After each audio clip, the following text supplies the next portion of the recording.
Hello everybody, welcome back again to my YouTube channel. My name is Kevin Saili. Pada YouTube channel ini teman-teman akan menemukan informasi menarik seputar cryptocurrency. So if you do not cryptocurrency, make sure kalian subscribe channel ini. Teman-teman, welcome back again di update untuk Bitcoin. Jadi update kali ini sebetulnya cukup mendesak. Memang sih update-nya itu situasinya sebelum FOMC meeting minutes yang akan diadakan lebih kurang 5 menit lagi. Jadi sekarang saya bikin video itu tepatnya sekitar jam 1:54 menit. Ya, di malam hari tentunya. Karena kalian tahu ya, saya memang update-nya biasa pagi atau subuh, teman-teman. Dan ya, di video update kali ini, jadi kita akan ngebahas tentang kondisi keadaan market Bitcoin right before FOMC meeting minutes. Jadi kita akan mencoba mencari tahu kira-kira apa sih yang akan berpotensi terjadi atas pergerakan FOMC. Maksudnya pasca pergerakan FOMC pada malam hari ini gitu ya. Nah, sedikit saya akan coba membuka untuk beberapa analisis ya, teman-teman. Lebih tepatnya sih sebenarnya ini adalah beberapa artikel yang membahas tentang kondisi FOMC, dan teman-teman harus tahu bahwa 5 menit lagi FOMC meeting minutes itu akan diadakan. Dan sejujurnya saya sedikit terlambat mengetahui hal ini karena ya sebenarnya memang saya sedikit telat ya. Nggak nyangka, saya nggak tahu kalau ternyata di jam 2 pagi hari ini itu ada, teman-teman. Mungkin terlalu sibuk dengan ngelihat jadwal UCL ya, atau UEFA Champions League. Dan ya teman-teman, untuk Federal Open Market Committee atau FOMC meeting minutes yang akan diadakan pada malam hari ini, tepatnya jam 2 pagi ini ya, itu harusnya akan ngebahas tentang policy yang akan mereka ambil ya. Sebenarnya di sini udah ada beberapa artikel yang saya baca ya.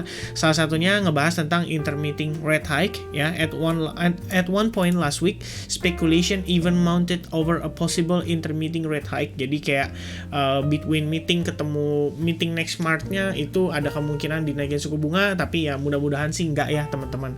Karena ini ya, di sini disampaikan jika the Federal Reserve membuat market kaget ya, istilahnya surprise market, the pace of the risk of move will accelerate perhaps dramatically. Jadi istilahnya resiko banget gitu loh, ibaratkan dengan kondisi market saat ini gampang banget istilahnya untuk tergoncang ya. Dan cryptocurrency sendiri akan menderita risk of market sectors in this scenario, but perhaps suffer worse because its volatility is so much greater. Jadi kayak istilahnya kalian bayangin stock market mungkin bisa drop 5-6% atau 10% dalam waktu sepekan. Wah, kripto bisa lebih parah, teman-teman. Ibaratnya ini menurut pakar dan menurut para analis gitu ya. Makanya jadi nggak gampang gitu loh kalau misalkan the Federal Reserve itu tiba-tiba kayak oke guys, meeting emergency, terus naikin suku bunga. Wah, itu bisa nyebabin market benar-benar crash dan berbahaya sekali, teman-teman ya. Wholesale price inflation ini tentunya seperti yang kita tahu ada pembahasan tentang producer price index. Ini juga berhubungan dengan CPI atau inflation. Jadi harusnya reportnya akan termasuk ya, teman-teman. Dan yang ini menurut saya cukup menarik, teman-teman, the unkind kind of surprise. Jadi surprise balik lagi ya. In general, secara umum, the Fed itu nggak suka memberikan kejutan pada para trader ya.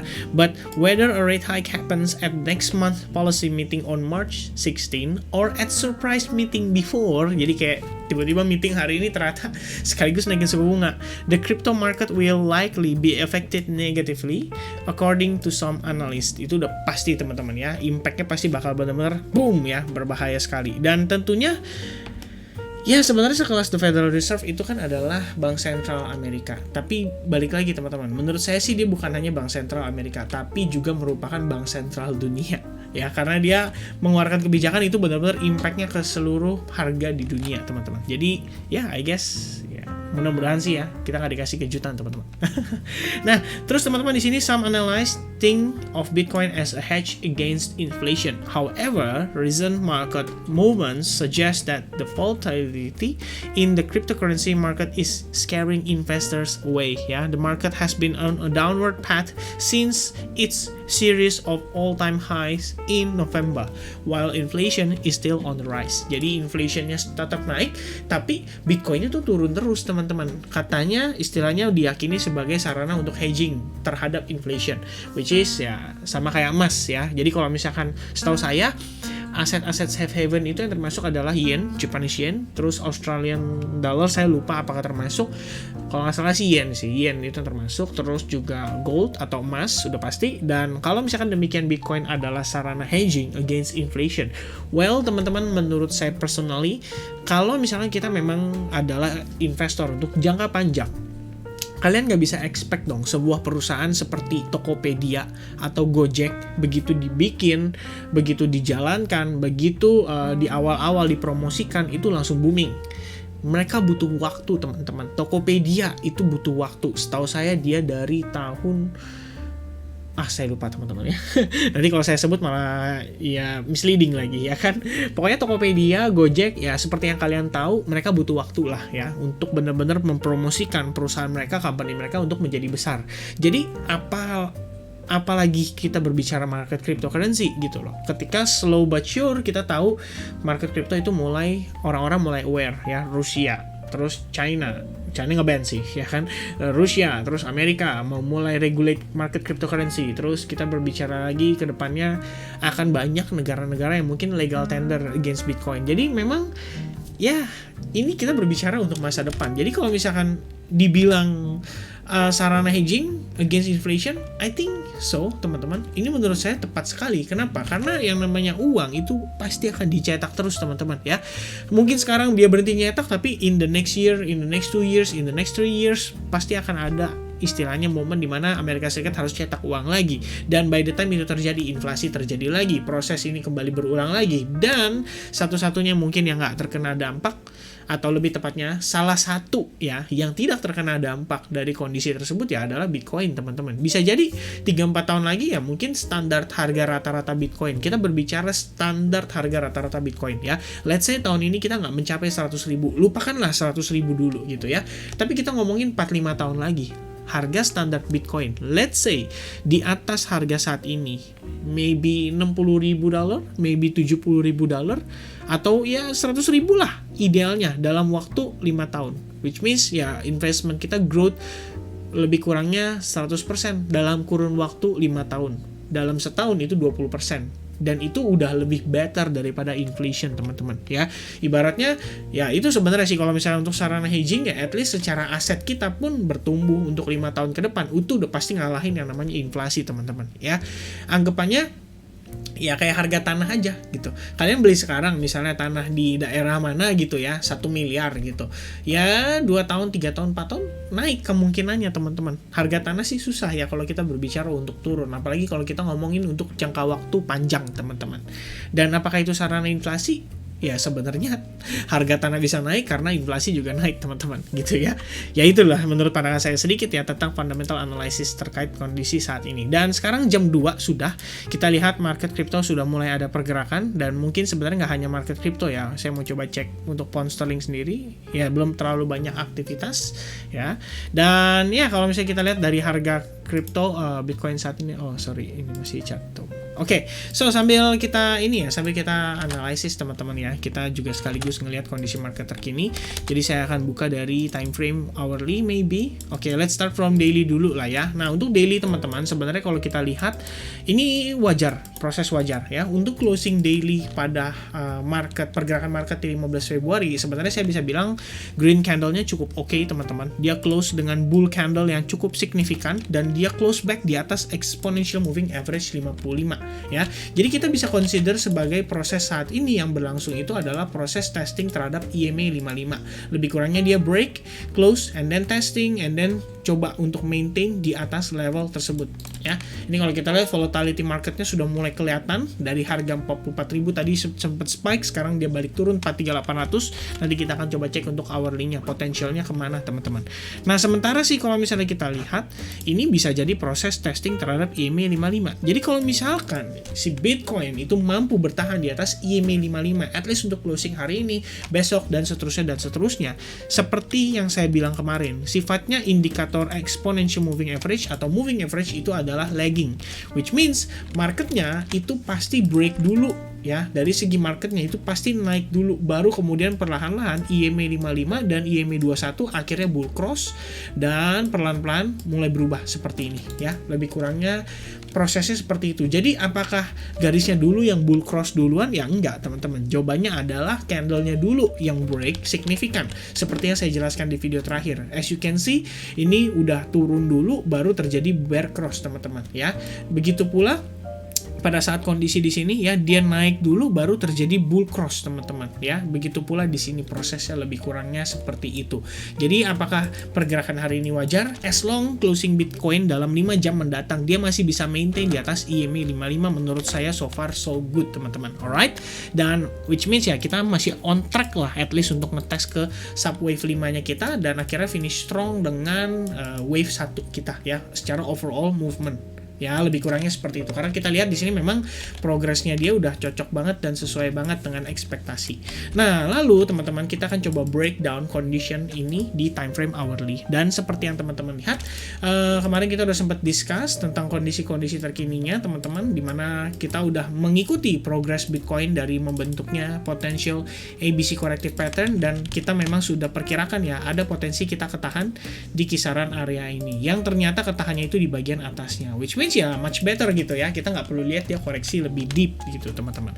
Nah, lalu kalau kalian perhatikan proses saat ini kebetulan adalah chart yang tadi saya sempat share di advance group ya. Jadi kalau kalian perhatikan ini progresnya itu sebenarnya sudah membentuk 5 wave lagi ya, penguatan 5 wave, dan harusnya di sini kita bisa consider sebagai subwave 1 ya. Balik lagi kalau kita ngomongin soal Elliott Wave Theory, ini kita udah sering banget bahas video by video. Sebenarnya kalau misalnya teman-teman pengen belajar ya, nggak perlu ribet-ribet banget sih, kalian ngikutin channel saya aja. Seiring dengan saya buka tutup Elliott Wave Theory ini, saya cukup yakin pasti banyak lah yang perlahan-lahan mulai kayak, oh ternyata kayak gini ya gitu. Nah, kalau misalnya kita lihat nih, seandainya let's say di time frame daily kita ngomongin ini kan kita proses overall sedang menuju proses wave 5 teman-teman dari keseluruhan wave 1. Oke. Nah, proses untuk menuju ke wave 5 sendiri, kalian lihat di dalamnya terdapat wave 1, 2, 3, 4, 5 ya, prosesnya lebih kurang seperti itu. Jadi kalau misalnya kita ngomongin situasi sekarang, menurut saya itu kita ada di mana nih teman-teman ya. Menurut saya situasi kita saat ini itu berada di sini teman-teman ya, wave 2 ya. Balik lagi untuk finishing wave 1 kita perlu 5 wave pergerakan, which means 1, 2, 3, 4, 5. And then, untuk proses menuju wave 5 sendiri, itu terdiri atas 1, 2, 3, 4, 5. Jadi di dalam wave ada wave, dan di dalam wave-nya lagi ada wave-nya lagi, teman-teman, ya. Nah, untuk kita sekarang berproses menuju ke wave 5, oke, lebih kurangnya seperti ini. Ya, seperti yang kita lihat teman-teman, ini harusnya ya sebagai proses yang harus dijalani oleh si Bitcoin sendiri. Jadi lebih kurangnya kalau secara garis besar mungkin kayak gini teman-teman ya. Ini secara garis besar ya. Mungkin seperti ini lebih kurangnya. Wave 1, 2, 3, 4 and then 5 ya, finishing. Wave 5 secara overall pergerakan, kalau saya zoom out lebih kurangnya kayak gini. Tuh, 1, 2, 3, 4, 5 ya, dan 1, 2, 3, 4, 5 finish wave 1, baru kita masuk ke potential corrective wave-nya ABC corrective pattern ya. Bisa jadi zigzag, bisa jadi flat, bisa jadi expanded flat corrective pattern, macam-macam teman-teman variasinya. Jadi ya nggak gampang ya untuk memahami Elliott Wave Theory sendiri sebetulnya, cuman ya ekspektasi saya lebih kurang untuk kondisi pergerakan Bitcoin saat ini adalah seperti ini teman-teman. Nah, kalau kita lihat lagi secara secara lebih detail, kita masuk ke dalam time frame yang lebih bukan time frame sih. Sebenarnya kalau kita lihat ini, kalau kalian lihat ya di sini ada Fibonacci retracement. Saya cuma narik dari Fibo overall swing low to swing high dari wave 1. Jadi kalian bisa dapetin potential target koreksinya dia. Dan di sini terdapat Fibo 50%, which means $43.153 itu berpotensi menjadi supportnya kita, dan bisa aja membentuk yang namanya dead cat bounce pattern, which means ya bukan dead cat bounce ya, mungkin a live cat bounce pattern, which means dia terbang naik ke atas ya.